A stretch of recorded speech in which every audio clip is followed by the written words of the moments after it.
মানুষ একটা দুই চাকার সাইকেল, হাওয়ার উপর চলে গাড়ি, লাগে না পেট্রোল ডিজেল। মানুষ একটা দুই চাকার সাইকেল। কথা বলেন ঠিক না বেঠে? এ বন্ধু, মানুষটা চলতে গেলে বৈদ্যুতিক চার্জ লাগে না, মানুষ চলতে গেলে ব্যাটারি লাগে না, মানুষ চলতে গেলে কোনো তেল মোবিল লাগে না। কারণ আমার আল্লাহ মায়ের জরায়ুর মধ্যে ওই একটা দেহের ভিতরে এমন চার্জ আমার আল্লাহ মাইরা দিছে গো, এমন সুন্দর ফিনিশিং আমার আল্লাহ তেল মোবিল দিছে রে, এটা অন্য কোনো সাহায্য লাগে না, একমাত্র আমার আল্লাহর কুদরতি ইশারায় আল্লাহর বান্দারা আদম সন্তানরা এই জমিনে চলতে পারে। মানুষের তৈয়ারকৃত রোবটগুলা দৌড়াতে হলে রাস্তা করে দিতে হয়, ওই রাস্তা ছাড়া রোবটগুলা চলতে পারে না। কিন্তু আল্লাহর সৃষ্টি মানুষ চলতে গিয়া কোনো রাস্তার প্রয়োজন হয় না। আল্লাহর আদমরা যেই দিকে হাঁটে ওই দিকেই রাস্তা হইয়া যায়। ঠিক না বেঠিক? মানুষ যদি জঙ্গল দিয়ে হাঁটে দেখবেন জঙ্গলটাও মঙ্গল হয়ে যায়। কথা বলেন ঠিক কিনা? একটা মানুষ যদি রাস্তা দিয়ে হাঁটা শুরু করে দেখবেন মানুষের পায়ের ছাপে চিকন করে একটা রাস্তা হয়ে যায়। কথা কোন ঠিক কিনা? অনেক সময় ক্ষেতের লাইল দিয়ে হাঁটলে দেখবেন ক্ষেতের লাইলের মাঝখান দিয়ে দেখবেন চতুর্পাশে দুবরা গাছ থাকে, কিন্তু মানুষ যেই দিকে হাঁটে হাঁটতে হাঁটতে ওই দিকে একটা সরু পথ হয়ে যায়। কথা বলেন ঠিক কিনা? এই জন্য কবি কয়, মন আমার দেহ গড়ি সন্ধান করি, আছে কোন মেস্তরে, মন আমার দেহ গরি হয়ে কান চাবি মাইরা দিছে সাইরা, চাবি মাইরা চাবি মাইরা দিছে সাইরা, জনম ভরা চলতে আসি, মন আমার দেহ গরি। ও বাজান রে, একটা বার কি নিজের দেহটা নিয়ে ভাবছেননি? আমার আল্লাহ যে এমন মেশিন ফিট করে দিছে, ওই মেশিনটা দেহের মধ্যে থাকার কারণে হাত নাড়াইতেছি, পাও নাড়াইতেছি, চোখ নাড়াইতেছি, মাইল কি মাইল জায়গা হাইটা চলে যাচ্ছি। একটা বার তো জিজ্ঞেস করলেন না যে আমার কে হাঁটাইতেছে, কে চালাইতেছে? সেই মহান আল্লাহ ইচ্ছে করলে আপনাকে আমাকে বাঁচাতে পারেন, ইচ্ছে করলে আল্লাহ মারতে পারে। কথা কোন ঠিক না বিঠে? আমার আল্লাহ চাইলে শক্তি দিতে পারে, আল্লাহ চাইলে শক্তি কাইরা নিতে পারে। আর ওই জিনিসটা বোঝার জন্য দেখবেন মাঝে মধ্যে আমাদের মধ্যে কিছু প্যারালাইসিসের রোগ থাকে। প্যারালাইসিসের রোগী যারা, এরা দেখবেন হঠাৎ কইরা দেহের একটা সাইড অচল হইয়া যায়। ঠিক কিনা বলেন?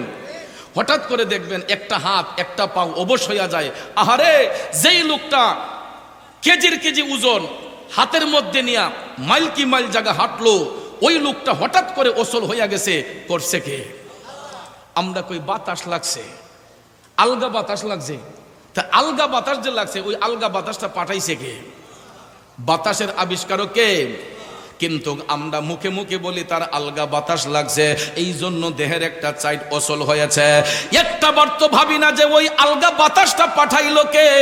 ওই আলগা বাতাসটাও যিনি পাঠাইলেন তিনি আমার আল্লাহ। এই জন্য কবি কয়, তুমি রাখো কি বা মারো এই দয়া করো, থাকিতে যেন তোমায় না ভুলি। বন্ধুরা আমার, বাবাজিরা, গীবত ছেড়ে দিতে হবে, নিন্দা ছেড়ে দিতে হবে। নিজের দেহটারে নিয়ে একটা বার ভাবতে শুরু করেন যে আল্লাহ এত সুন্দর কইরা দেহটা বানাইয়া দিছে, একবার তো আমার আল্লাহর নিয়ামতের শুকরিয়া আদায় করি না। অথচ দেখেন মানুষের তৈরিকৃত জিনিস আর আল্লাহর সৃষ্টি জিনিসের মধ্যে পার্থক্যটা কেমন। এই যে একটা সুপার সেট মনে করেন, এটা একজন মিস্ত্রি বানাইছে, বানানোর পরে আমরা দেখতেছি সুন্দর একটা জিনিস, এরপরেও গৃহস্থ কয় না ও এটা এমদা বেহা হইছে, এটা এমদা সুজ হইছে না, এই জিনিসটা ফিনিশিং আইছে না, গ্লেজ আইছে না। এত সুন্দর করে বানানোর পরেও গৃহস্থের মন পুষে না, কয় না এটা ফিনিশিং আসে নাই, এটা আস্তরটা ঠিকভাবে হয় নাই। কথা কোন ঠিক না ঠিক? বিল্ডিং বানালে পরে দেখবেন অনেকে ছায়া কয় না ও এমনি একটু বের হয়ে গেছে গা, এই দিক দিয়ে একটু আস্তরটা ফিনিশিং আসে নাই। এইরকম ভাবে আমরা অনেকে অনেকের মন জোগাতে পারি না। কিন্তু তাকাইয়া দেখেন একটা মানুষ তৈরি করতে গিয়ে আল্লাহ এমন সুন্দর ফিনিশিং করে দিছে, কেউ কোনোদিন বলতে পারবে না যে এই জায়গাটা অপূর্ণ রইছে। কথা কোন ঠিক না ঠিক? এবং আমার আল্লাহ কেমন কারিগর। দুনিয়ার মিস্ত্রিরা একটা জিনিস বানাইলে একই মডেলের অনেক জিনিস বানায়, আর আমার আল্লাহ কেমন কারিগর, মানুষ সৃষ্টি কইরা এক একটা মানুষরে এক একটা মডেল দিয়া বানায়, এক একটা মানুষ এক একটা মডেল। কথা কোন ঠিক কি নাম? এই যে দেখেন আমার বাজানের চেহারার দিকে তাকান, আপনার নামটা কি? হাজী আব্দুল হামিদ সাহেব। দেখেন তো আল্লাহ তাআলা এই ভদ্রলোককে যেই সুরতে বানাইছে, সারাটা পৃথিবী ঘুরে দেখেন হাজী আব্দুল হামিদ সাহেবের মতো আরেকটা লোক আসেনি। আপনার নামটা কি আব্বা?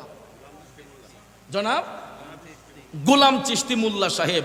তাকাইয়া দেখেন ভদ্রলোকের চেহারার দিকে, আল্লাহ তাআলা উনারে যেই সুরতে বানাইছে, সারাটা পৃথিবী ঘুরে দেখেন তো এই রূপের আরেকটা গোলাম মোল্লা চিশতি মোল্লা আসেনি। আমি মুরাদ চৌধুরীর চেহারার দিকে তাকাইয়া দেখেন আল্লাহ তাআলা আমি অধমরে যেই সুরত দিয়া বানাইছে, সারাটা পৃথিবী ঘুরে দেখেন তো এই রূপের আরেকটা মুরাদ চৌধুরী আসেনিও। এরকম ভাবে আমি মুরাদ চৌধুরী কেন, মোল্লা সাহেব চিশতি কেন, আমার ভাইজান কেন, আপনি কেন, প্রত্যেকটা মানুষের চেহারার দিকে তাকাম, আল্লাহ তাআলা আমাদেরকে যারে যেই সুরতে বানাইছে, সারাটা পৃথিবী ঘুরে দেখেন এই সুরতের আরেকটা মানুষ নাই। এই জন্য কবি কয়, ওরে আদম সৃষ্টি আদম সিজদা না করিয়া, মকরম গেল শয়তান হইয়া, কামেল মুর্শিদ না চিনিলে চিনবে খুদা কোন কৌশলে।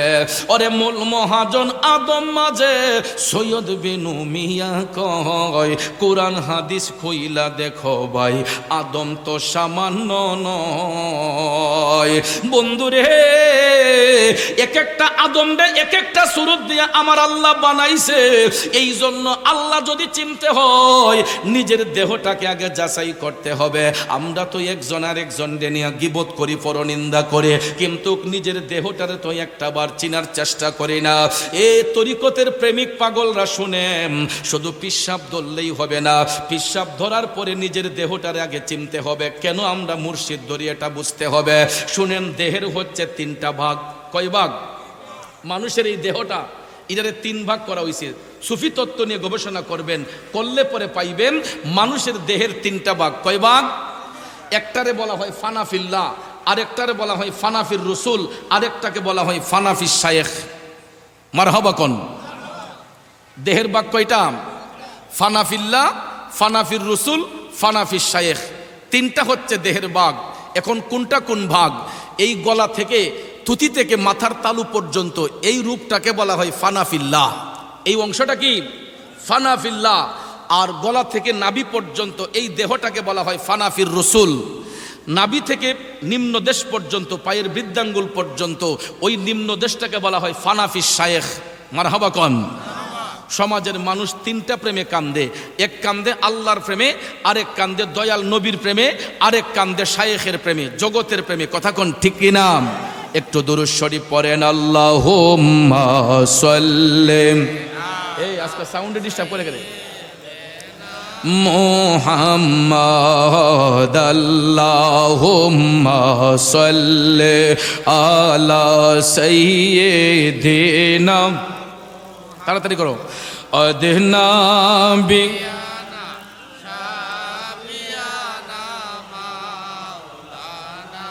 মুহাম্মাদ নাবি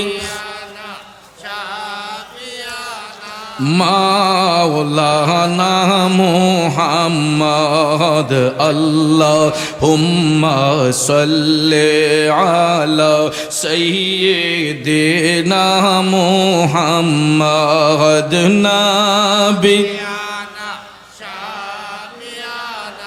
মাওলানা মুহাম্মদ নাবি। মাশাআল্লাহ। ওলানা মুহাম্মদ নূর নবীজির নূর চেহারা দেখিতে মোদের মন চায়, কাঁদে মোদের প্রাণ পাপিয়া, কাঁদে মোদের অন্তরায়। আল্লাহুম্মা সাল্লি আলা সাইয়্যিদিনা মুহাম্মদ।